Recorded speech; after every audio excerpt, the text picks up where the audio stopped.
તો રાજ્યના ગ્રામ્ય વિસ્તારમાં કમિશન બેઝડ વીસી તરીકે કાર્યરત નિર્ણય કરવામાં આવ્યો છે। કાર્યકર્તા યુવાનોને મહત્તમ આવક મળે તેવો સંવેદનાસ્પર્શી અભિગમ સરકારે અપનાવ્યો છે। વીસી ઓપરેટરના હિતમાં રાજ્ય સરકારે મહત્વનો નિર્ણય લીધો। વીસી ઓપરેટરને યુનિટ દીઠ ઓછામાં ઓછા 20 રૂપિયા ચૂકવવામાં આવશે। વીસી ઓપરેટરના મહેનતાણામાં સમાનતા લાવવા માટે મુખ્યમંત્રીએ સૂચના આપી છે। ગાંધીનગરમાં મળેલી ગવર્નિંગ બોડીની બેઠકમાં મહેનતાણું વધારવા માટે નિર્ણય કરાયો છે। વીસી ઓપરેટરને કામ સોંપાતા પહેલા પંચાયત અને ઈ-ગ્રામ સોસાયટીને જાણ કરવી પડશે।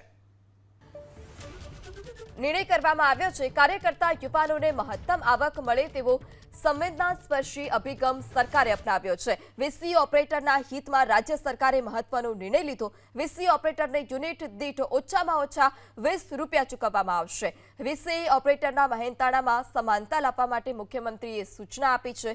ગાંધીનગરમાં મળેલી ગવર્નિંગ બોડીની બેઠકમાં મહેનતાણું વધારવા માટે નિર્ણય કરાયો છે। વીસી ઓપરેટરને કામ સોંપાતા પહેલા પંચાયત અને ઈ-ગ્રામ સોસાયટીને જાણ કરવી પડશે।